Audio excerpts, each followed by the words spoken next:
Welcome, everyone, to the L7C podcast NBA playoff edition. Today, we are going to be reviewing the Eastern and Western Conference Finals and previewing the NBA Finals. Yes, you heard it here first.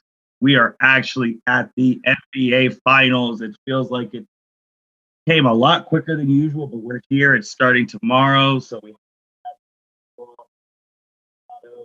on it, Mr. Evan Debo. How are you doing today, sir? I'm doing good, Martin. How are you, man? I'm excited, man. The finals are tomorrow. It's we didn't know if we were going to have a season back to start. We had the weird bubble. This is our first operation to have the platform to have the NBA Finals back as close to we can have it as we can have it. I'm equally excited, man. I don't know that I would have picked either of these teams from the get-go in the finals, but nonetheless, we start tomorrow night with Milwaukee Bucks on the road at the Phoenix Suns. I'm excited. Yes, the Phoenix Suns and the Bucks. But before we give a little preview of that, let's talk about how we got here. Let's start off with the Phoenix Suns, as I like to call them, the L7C Suns, because, again, I say it every time. During our preview episode of the season, me and you both said this team called it. They could go far, and we said Western Conference Finals, and they said we're going to do you one better. We're going to go to the finals, and they played. Called it. We did call it. We did call it, my brother. And they played the Los Angeles Clippers, and they won 3-6. And we both actually this one. So before we talk more like that, I do want to shout out the Clippers for being very, I don't know, tough, gritty, those basic words, but being very resilient. I mean, they didn't have Kawhi. They were able to take this game to 6. They were down 2-0 in all their series and still fought back. So I do want to give props to my most hated team of the past couple of years, the Los Angeles Clippers. Yeah, props to the Clippers. This was not on Paul George as much as we wanted to root against him and everything else. Paul George had himself a heck of a series. Yes. Absolutely amazing. Reggie Jackson played himself back in the NBA. He was an afterthought, and just absolutely, just really, really made the most of the extra shots, with Kawhi out and everything else. And, the Clippers are going to struggle to retain him, financially. He's a free agent, and I think he's earned himself more than what the Clippers are going to be able to play him. But, the Suns just were masterful. Obviously, they didn't have Chris Paul for a couple games in this series, and DeAndre Ayton, man. I mean, this guy's had a coming out party like no other. Between him and D-Book doing D-Book things, again, campaign, I can't say it enough. I mean, another guy who's played himself back into the NBA, just outstanding, and just, again, coming full circle for what James Jones was able to do, again, to pull the trigger, to bring in Chris Paul, bring in, Jay Crowder, who's now in a second finals with the Heat last year. He's been a huge part of how Phoenix has been able to defend and switch, and then hit some timely threes. It's always sunny in Phoenix, man. I mean, it's exciting for this franchise that hasn't been to this platform in the finals in a long time. I talked about in the last podcast. Switching gears to the Clippers real quick. One last note on them. We still never got an answer on Kawhi other than it's Kawhi's knee. What do you make of that? I mean, if you rewind the clock back to San Antonio days, we had grouchy Kawhi and Uncle Dennis, upset about how his injury was, and maybe the Spurs were trying to rush him along too much and everything else. I get a lot of those same vibes here, where it's just like, well, Kawhi's going to do what Kawhi's going to do, and obviously he knows his body best and all those things. But I mean, like, to not even get a final answer on, hey, it was his ACL, hey, it was his MCL, hey, it was X, Y. It's just, it's sketchy, it's fishy. I mean, Kawhi is a bad dude on the court, but like this is the same kind of stuff that you just left scratching your head with.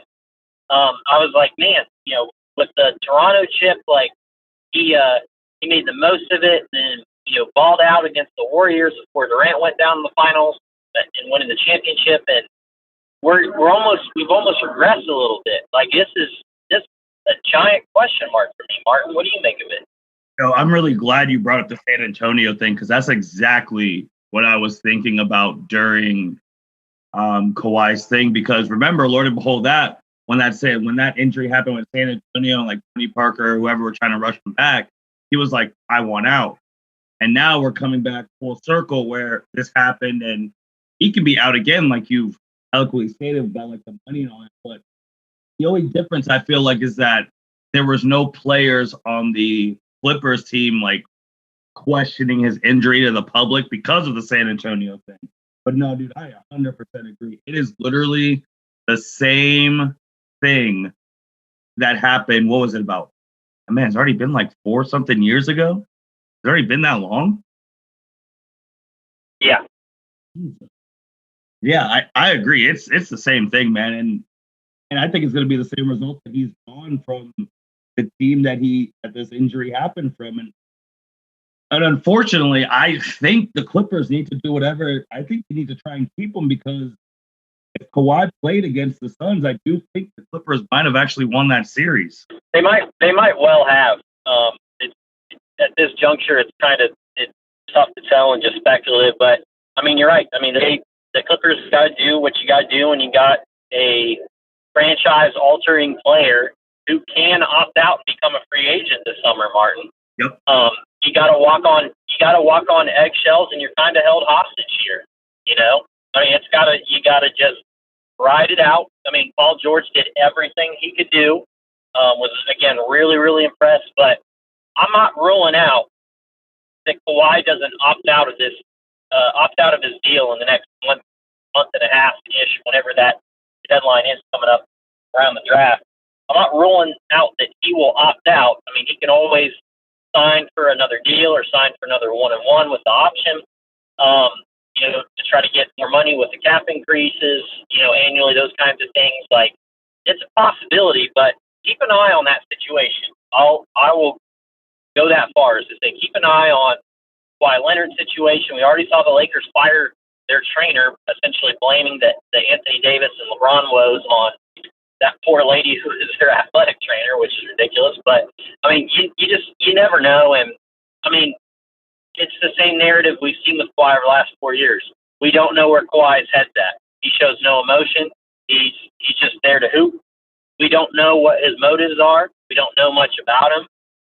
We just know that he's absolutely freaking good at defense, and is a bucket getter, and just again a transcendental star in this league. But nonetheless, the Suns advanced to the finals.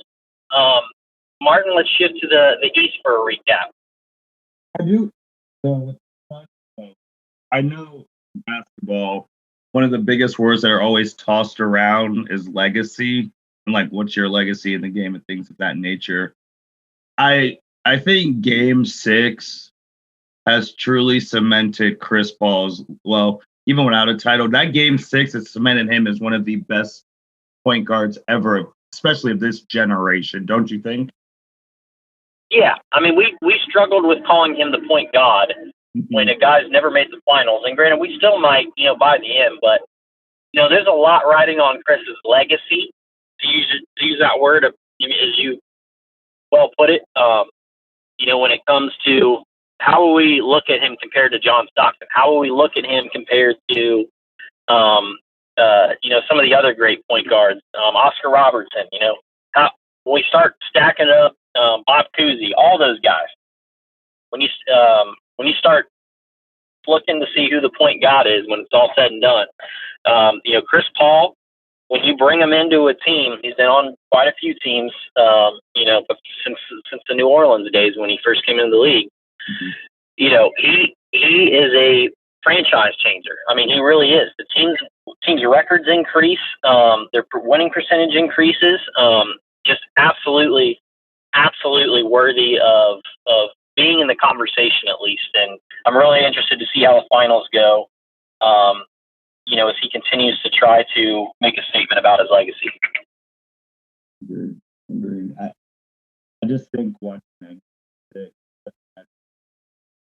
seeing what he was doing, it really did look like he wanted it more. And I know that's a cliche that's heard all the time, but it really did look like he wanted it more than anyone else on that court. He absolutely did. He, you could see the fire in his eyes. He didn't want it to go to an additional game. You can see, hey, this is within our reach. We're going to go after it. And that dude was a dog. I mean, he really was. He just wanted it. He's one of those guys that frustrates a lot of people, Martin, as we know. When it comes to getting in with the ticky tacky borderline, foul calls, and I mean he's like what PJ Tucker does, defensively, he does offensively, he does defensively. He'll kind of loop your arm and throw up a shot. He's brought the mid-range game back. I mean, the Suns have really built a resume here, built on the mid-range game between him and Booker. And they're just so lethal there. And, just Chris Paul doing the little prodding, inside the arc around the foul line, and then they'll just pull up and do a hierarching rainbow that goes in like money every time. I mean, how many times have we seen that over and over and over? I mean, just so impressive. He wanted it. He's got it. He will be in the NBA Finals tomorrow night. Never thought I'd say those words, Chris Paul in the NBA Finals. Wild. And with a young, and Kendrick Perkins did bring up the point too about how Chris Paul, he did not go to a super team to get to this point. Like the Phoenix Suns, they had a bad record. I mean, they were 8-0 in the bubble and whatnot, but they were not like a top team before Chris Paul got there. And he really like pulled all these young bucks up. Here we are in the NBA Finals. It is one of sort of the best jobs I've seen personally. From like a yeah, I mean, it was a gamble. I mean, look what they expended to get him. Not a lot. I mean, nobody wanted that contract. Who wanted to pay Chris Paul $40 million a year? Yep. And what a gamble, man. Oh my goodness. And that's why James Jones is the executive of the year. That's why the Phoenix Suns are in the NBA Finals. Is there's a lot of teams out there, and we've tried to tease this a little bit, back and forth about, hey, how many guys, can be swapped a place or two, what have you, to kind of be that final piece on an up and coming team. Mm-hmm. We talk about, if you can swap CJ McCollum for a Jaylen Brown or those types of moves kind of thing, or, pull the trigger and, bring in a Kevin Love or a couple other pieces on an up and coming team. How far can you move the needle? It's just impressive to James Jones, impressive to see the Phoenix Suns in the finals. And man, I'm excited to see what Chris Paul is capable of here in the final round. Agreed on that. They aren't going to be playing a cupcake though. They are not going to be playing a cupcake if we switch it. As much as the media wants to call them a cupcake, Martin, I'm really hot about this. About a lot of secrets on the Milwaukee Bucks. Yeah, well, let's talk about those good old Milwaukee Bucks. They're representing the East, and they beat 6 games. Well, I did like that both series went 6 games, just from a selfish standpoint that it was more games to watch. So I know that when we previewed this, we didn't even think of it potentially even going past 5. But Atlanta, man, I know we've been talking about the losers of these first, but Atlanta's future is bright. And just today, they actually signed Nate McMillan to a 4-year deal as a coach. So much deserved. Like, Evan, this team, man, if they can stay together and keep pulling to pieces, they are going to be a force in the East. I know, obviously, the Nets were hindered with injuries, and Philadelphia had their woes with the shooting, but this Atlanta team can play, man. They can. They certainly brought it up a notch this year. I think I again just shout out Nate McMillan and what he was able to do with that roster defensively. There's a lot of good things to look at if you're the Hawks. The Bogdanovich signing was huge. He was worth the big money to steal him away. Interesting enough, you remember he was originally part of a deal that would have sent him to Milwaukee. Yeah, but that got nixed earlier on because of tampering, essentially. And Milwaukee got slapped on the wrist for that, and the trade didn't go through. But he was a restricted free agent with the Kings, and there was tampering before the signing period essentially came open. And the Hawks swooped in and took advantage. Cam Reddish, man, dude just balled out. I mean, I thought, again, the Bucks were up in that game 6, by 22, and then it was down to 9 like that, and that was because of Cam Reddish, and so many others just going out there. Danilo Gallinari, just continuing to pour it on. Trey gave what he could.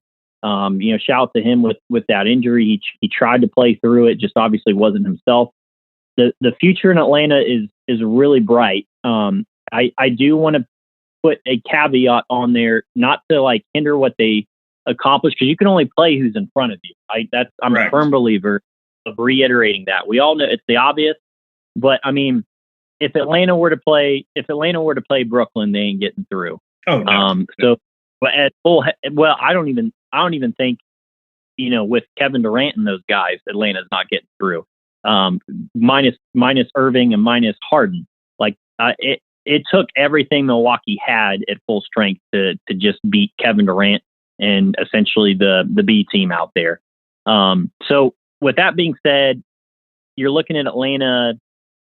You start having conversations with, okay, you're Atlanta at number 3 right now, and kind of the East. If you're looking at who's in your East power rankings looking into to next year too, then you got to look at some of the other teams that maybe it's just a matchup thing or what have you. I mean, who knows what Boston's going to do?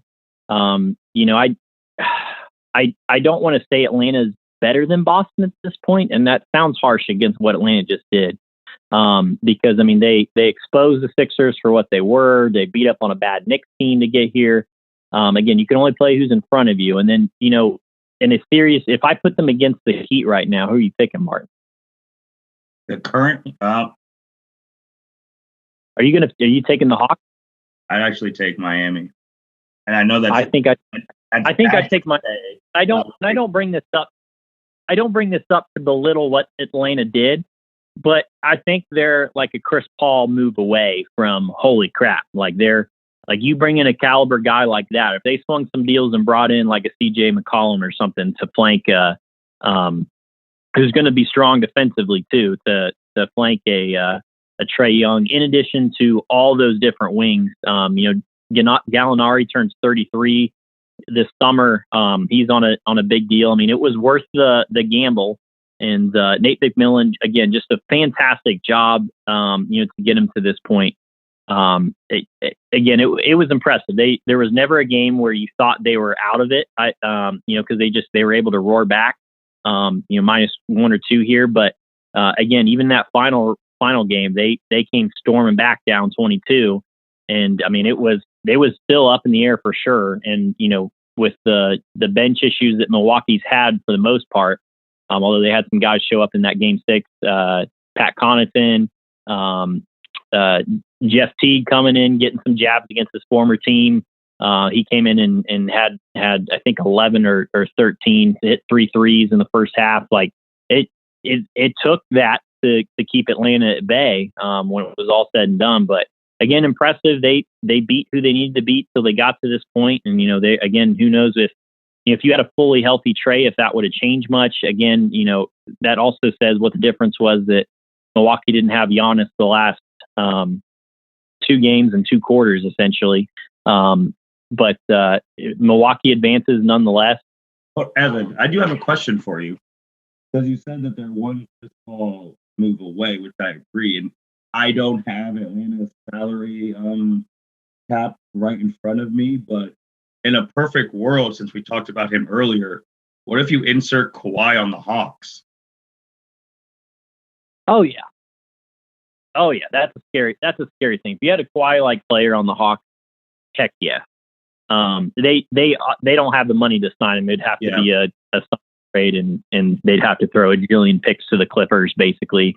Atlanta spent a lot of money this past summer, again, on Gallinari and Bogdanovich. A lot of these guys, they're handcuffed financially for sure. They don't have room to look into the max player. But, again, I mean, Chris Paul wasn't a straight signing. He was a trade through to Oklahoma City. So, there could be some things. There's been some questions about, could Toronto look to blow it up? And is somebody like a Pascal Siakam available? Is a Fred VanVleet available? Who knows? Kyle Lowry's a free agent. Is he going to sign somewhere? I mean, there's tons of things hanging in the balance where, a team like the Hawks could really capitalize and do a couple upgrades. I mean, they also have to look at, John Henson's or not John Henson, sorry, big difference. John Collins. Shout out John Henson, former Milwaukee Buck and Cleveland Cavalier. Great veteran, big man. I think poor guy, I think is out of the NBA, unfortunately, but just in the last year. But John Collins is going to be a free agent, restricted free agent. Who's going to throw a lot of money at him? Are they willing to match it? That could open up a hole if they decide to move on from him. Obviously, he was huge in this series. They needed bucket getters at times. When Trey went down and, just close. And how many times we've seen him on the block just do that little turnaround and just absolutely money the entire time. So that's a big question mark for Atlanta heading into the offseason right now. Again, I think there's just a lot that I love that I saw out of Trey Young. A lot of people were obviously hammering them for, not coming out with Luka and doing the trade and everything else and, just slamming the Hawks. But I mean, man, did they prove people wrong again, just by, having the season they had, having the run they had. But nonetheless, Milwaukee was just defensively with the superior team. All right. Chris Middleton, just absolutely. I've just been so impressed with Chris Middleton. Again, he's not in the Kawhi Leonard, LeBron, Luka conversation. He's not in the Giannis conversation, but he's kind of knocking at the door with this kind of run right now, man. I'm looking at this upcoming series for them against the Suns in the finals, and I'm like, he's going to be a really tough guy to defend. I mean, and that's going to put the Suns in a lot of tough spots, defensively, trying to stop him and Holiday. And then who knows with Giannis right now, I mean, those are three really tough dudes to stop in ISO possessions. And again, just how they get to the lane and everything else. I do want to say something about the Bucks as well, because I know we talked about it with the Warriors before they signed Kevin Durant. How this Bucks team was organic, man. I mean, they weren't, besides if you want to call Drew Holiday their biggest signing ever, but they got Giannis in the draft. I mean, they got Chris Middleton. Like, this was like a homegrown team, and we don't see that often making it to the championship anymore. It's typically the super team. So I do want to give them a shout out for that as well. Saw a stat today.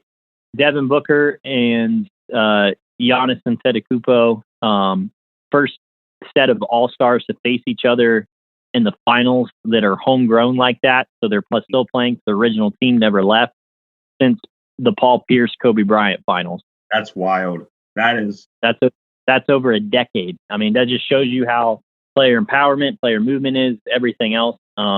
Milwaukee needed to dig deep and have some things bounce their way. Bud, who almost was fired during the Nets series. I mean, if they would have been bounced in that game 7, they would have fired him 100%, 3,000%.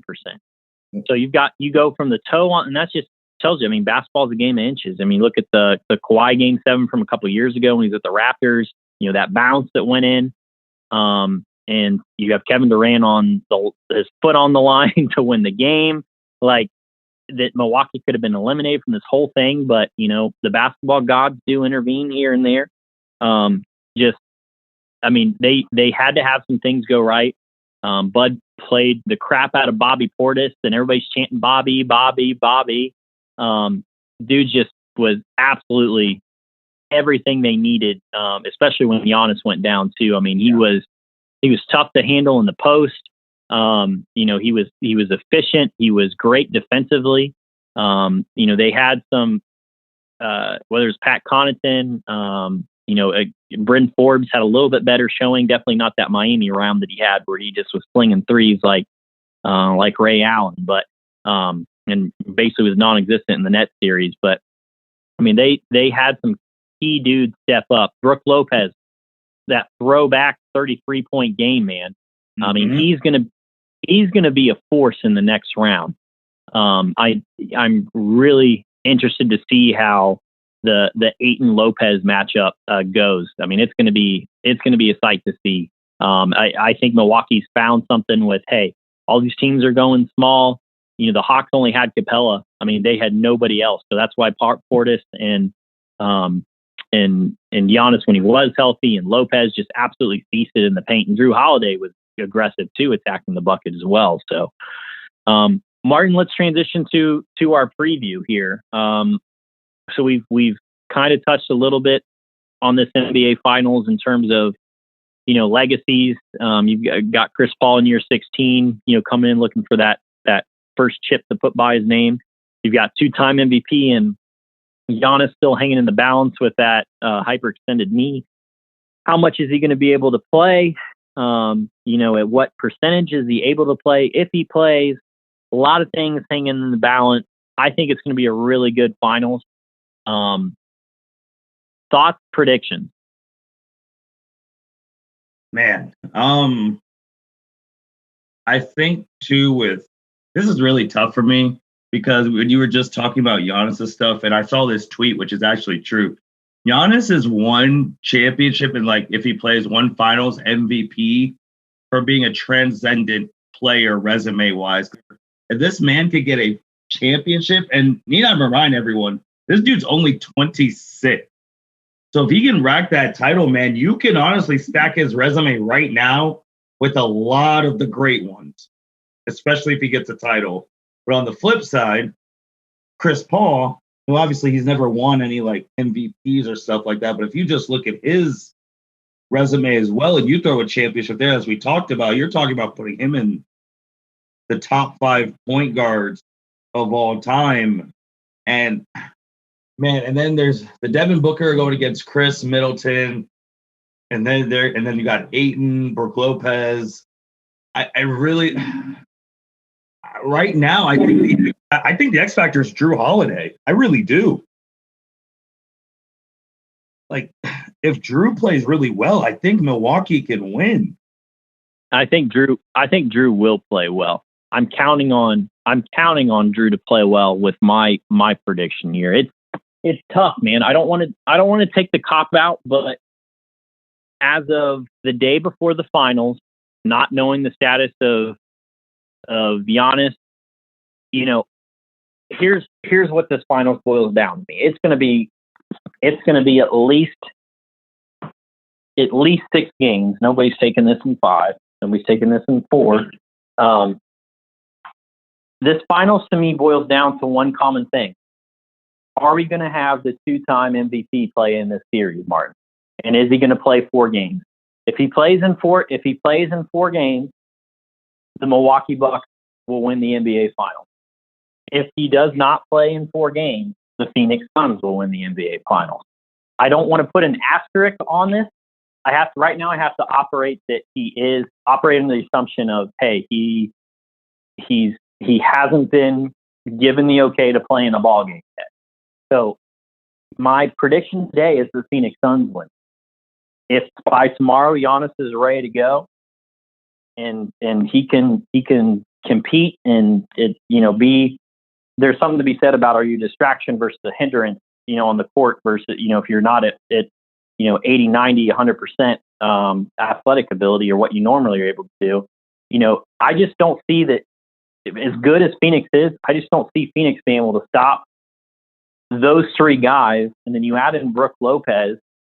and you've really just got DeAndre Ayton and Jalen Smith like way down the bench, and Dario Saric trying to defend the paint. Like I think what the Lakers should have been able to do with some of their size, Milwaukee absolutely is going to punch them in the mouth in the paint.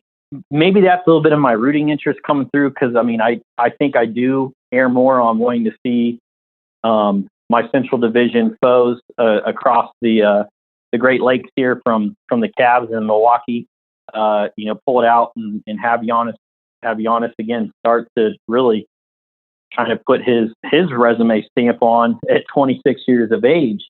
Mm-hmm. But I mean, I know it's a cop out to say, well, if Giannis plays, it's the Bucks. If he doesn't play, it's the Suns. But that's where I'm at today. No, I think you're 100% right, because we don't know, and we're recording right now Monday. I know the Suns' media availability did start today, and we haven't heard anything from the Bucks camp if Giannis is going to play. I honestly do feel like they're going to announce that right before the game if he's going to play or not, because luckily there was no damage in his ligaments. I know we didn't say that earlier, but it looked pretty scary, and he was like, I know we saw the funny tweets about it, but he was walking on his own power, and he wanted to get back in the game. And, right now, and I mean, we could revisit this, obviously, when we get to the halfway point of the finals, like we do halfway final pod. But as of right now, I am taking the Phoenix Suns in 7 games, because I'm going on the impression that Giannis is not playing in the first couple of games, and I feel like they'll dig themselves in a hole. I think Giannis will be back by potentially game 3, but I think the Suns will win in 7 games right now. It could change if I get a tweet saying that Giannis is playing in game 1. I've rode with them all year. Might as well try now again. I'm gonna deviate from the script. I'm gonna say this goes 7. Which would be a great final. I mean, I think every fan hopes for a 7-game series, but I just was skimming a couple of my online Reddit threads. Shout out Reddit NKE Bucks, the Milwaukee Bucks Reddit thread, and some folks on Twitter. Now, granted, like these aren't like big reporters doing this, and probably a little bit of homerism, but seeing a lot of is on track to play in game 1 for Giannis. Seeing he's made significant progress. Has been working out in Phoenix, fighting tooth and nail to be able to be ready to play in game 1. Again, I think it's 50-50. I think it's I don't know, 60-40 in Milwaukee's favor if he plays in this series, again, 3-4 games. And it definitely is the opposite direction if he doesn't play, or worse for Milwaukee. But I'm gonna say, as of today, Milwaukee Bucks find a way to pull it out. The upgrades of PJ Tucker, of Bryn Forbes, of figuring out Bobby Portis in the rotation.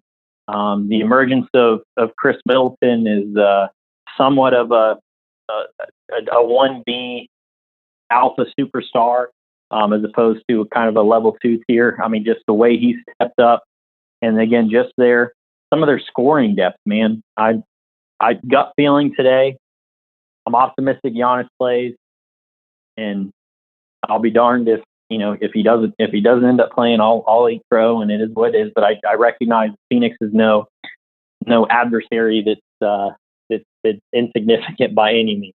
Again, I think that if Giannis doesn't play at least 3 games or 4 games in the series, Phoenix is going to win. But I'm going to assume he is, and I'm going to put my name against the Milwaukee Bucks. Put my name with the Milwaukee Bucks as your NBA Finals champ. And you have Bucks in 7, or do you have them lower? Did you say you had them in 7, the Bucks? Bucks in 7, although I want to say Bucks in 6, like the famous clip there. But no, I got to say Bucks in 7. Just that's my asterisk that I will put on, of sorts, with with the unknowns with the injury and everything else. But yeah, Brandon Jennings famously said Bucks and 6. You know what? Screw it. I'm going to confidently say might as well just say go full Brandon Jennings. Bucks and 6.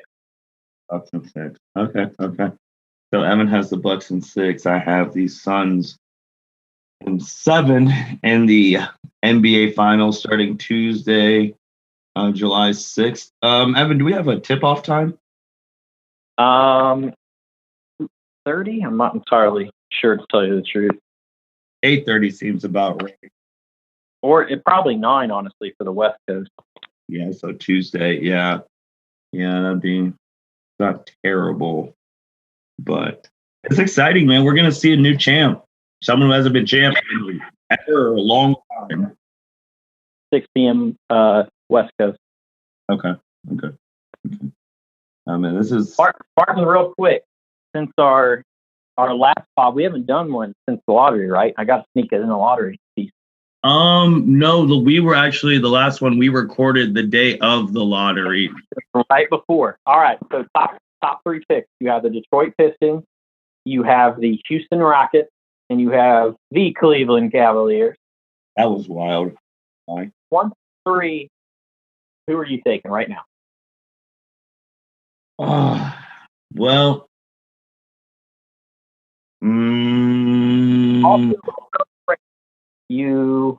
Number one's gonna be Cade. He's already gonna be. He said he's not even working out with anyone else, so that's that's already done. But I don't know, man, because I know you're not particular. I forget because there's 2 Jalen's, but I know you're not particularly fond of one of them. Or one. No, you're really fond of Suggs that high, and especially for any of these 3 teams. I think. Although I could be talking to Jalen Suggs with Houston, but they're not going to take Jalen Suggs. It's really Houston. Houston's going to take Mobley, or Houston's going to take Mobley in thinking that he can coexist with Christian Wood, or they're going to take Jalen Green, which I feel like they're going to do is going to take Jalen Green. And then the Cavs are going to take whichever one they don't. All three are clear cut and above top players in this draft. I mean, there's a lot of guys down the list that could be late lottery, and you're like, ooh man, like they. Or there's a couple like project folks, Kuminga is one that will be there between 5 to 8. That's a really interesting kind of just raw prospect. He's got all the measurables. Scotty Barnes. Scotty Barnes has been shooting up people's boards. I would be surprised if he goes 4. I hope the Cavs don't. I mean, again, that's almost like an Anthony Bennett type swing for me to scare me and not pick Mobley or Green. But he's been shooting up. James Bouknight has had a phenomenal combine. I mean, everybody's just talking about what kind of person he is. He's got that alpha mentality as a guard. Like James Bouknight could be a Tyler Hero type guy you're looking at. That's a little bit more on the creator side of things too, that could shoot up the list. But who do you pick if you're Houston? You've got John Wall. You've got Christian Wood. Christian Wood, you threw a lot of money on to get him away from Detroit. Again, younger guy, got all the measurables. Can you one out of center, can step out and hit jumpers, is active on the boards. I mean, just phenomenal young asset to have. Obviously, they are the second chance for one Kevin Porter Jr., who I just was devastated. I have a Kevin Porter Jr. Cavs jersey that I need to burn because that's never going to happen. But from when he was with the Cavs, he had a 50-point game this past year. Obviously, we saw Jayshawn Tate, former Buckeye, really emerge as kind of that Draymond, undersized, 6'5", 6'6", small ball center, that can you just really, really pass the ball well, everything else. You've got pieces on the roster, Martin. of sorts to like not be totally terrible heading into next year, but you also don't have a lot of incentive to try to win a lot of games with some draft capital you've recouped with the James Harden deal and getting rid of Westbrook and stuff too. A couple extra picks like you've recouped and trading Robert Covington to the Trailblazers. You got 2 firsts from there. Like there's really no incentive to be good anytime soon, but like that's the status for the Houston Rockets. So I mean, with that being said, where are you going?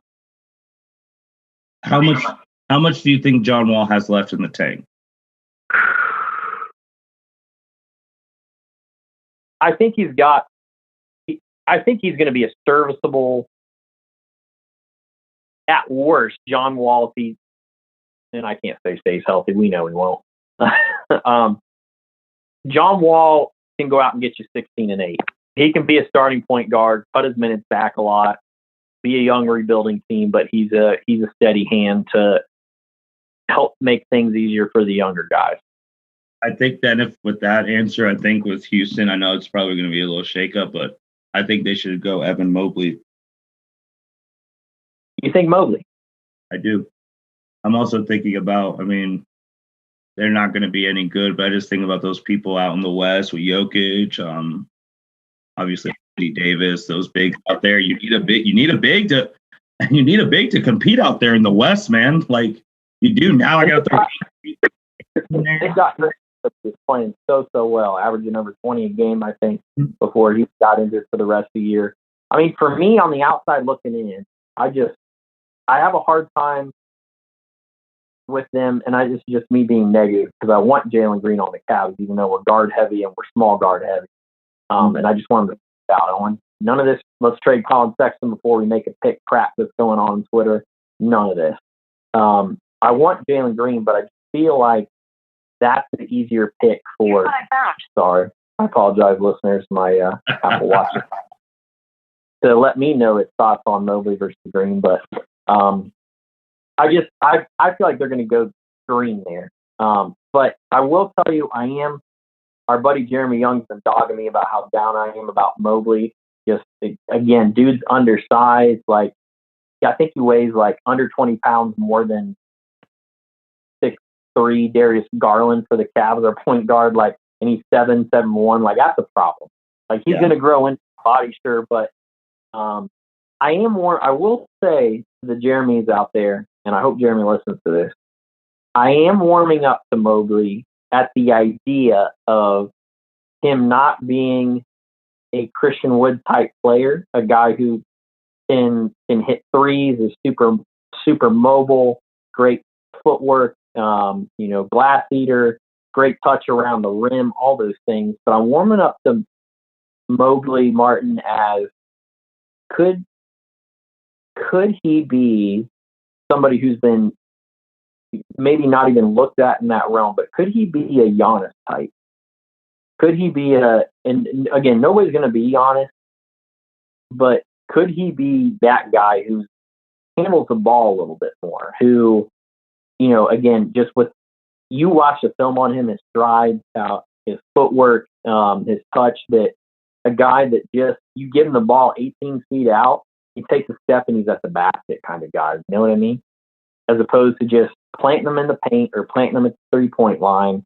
I mean, that's a high pick to go on a raw prospect like Mobley, but that's what's so fascinating about him too. Is he has such a good touch right now.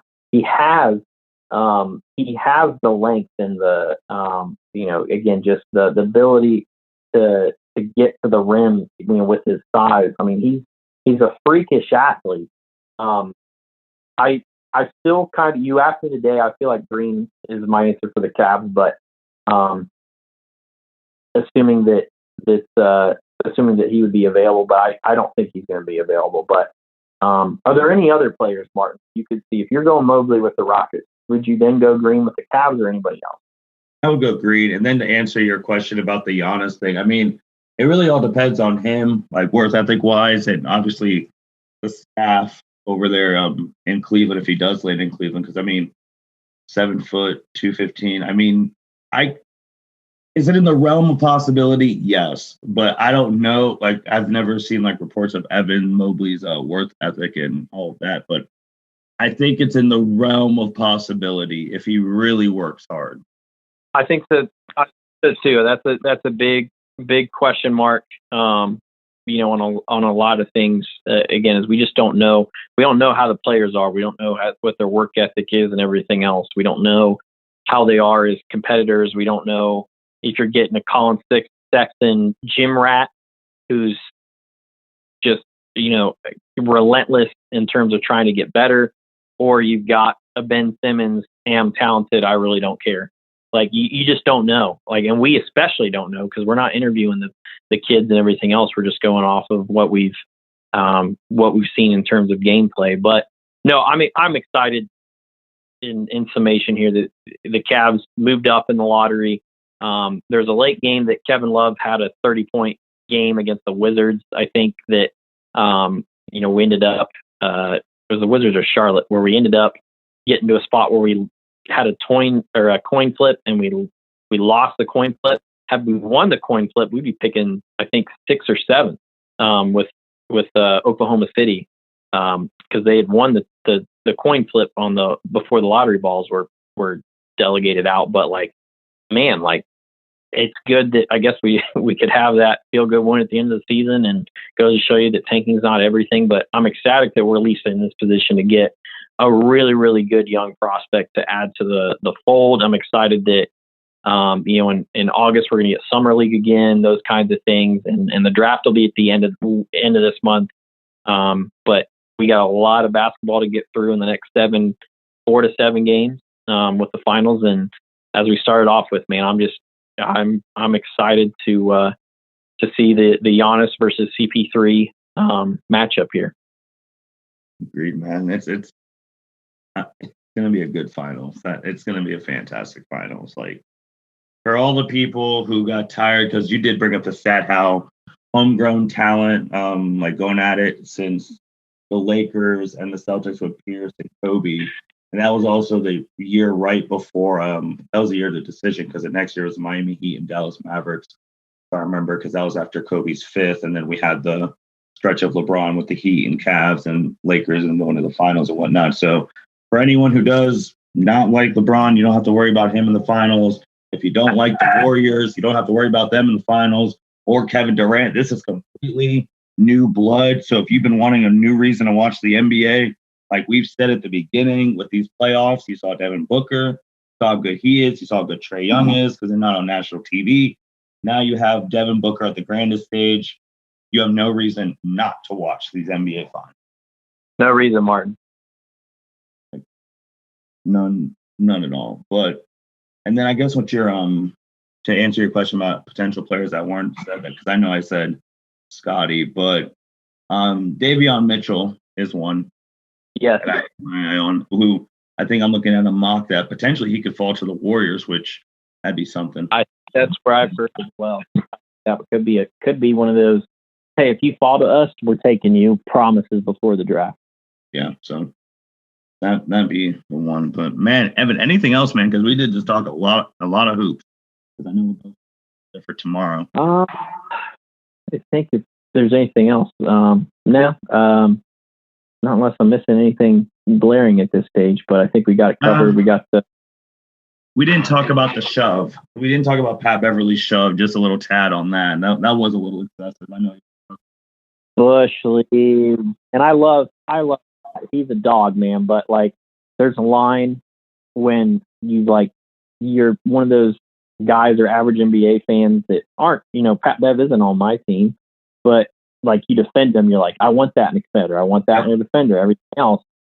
Now it's hard to defend a guy like that. Or just, passing out. I don't know, just passing out shoves like that. Just inexcusable, dumb. Yep. No, I agree. Just wanted to make sure we touched on it. No, man, I don't think there's anything else but to get ready for tomorrow night. Grab the popcorn. Yep, grab your popcorn, do whatever you need to do after you get off work. If you take a nap, set alarms if you have to, get caffeine if you really need it. But I don't want to miss these finals. I'm telling you guys, we're gonna see a new champion. There's nothing better than seeing a new champ, especially since the star players, well, Devin and Giannis are both extremely young. So, and Ayton. So it's going to be a good time, man. I'm excited. Dare we say just the beginning too, Martin? It could be. With two guys as we are, I mean, maybe we're 10 years later, we're talking about this is the third or fourth Giannis and Booker matchup. Who knows? It's very possible, it all man. Starts tomorrow night. That is true. It all starts tomorrow night. And with that being said, everyone, thank you for listening to the L7C podcast. Thank you, Evan, for being on. Again, NBA Finals. We're recording this on Mondays. Tuesday, ABC, 9 p.m. Get the popcorn, as Evan said. And with that being said, take care. Thank you for listening to this episode of the L7C podcast. Be sure to like, rate, review, and subscribe to the channel. Follow us on all social media platforms, and we'll be talking to you guys soon. Take care.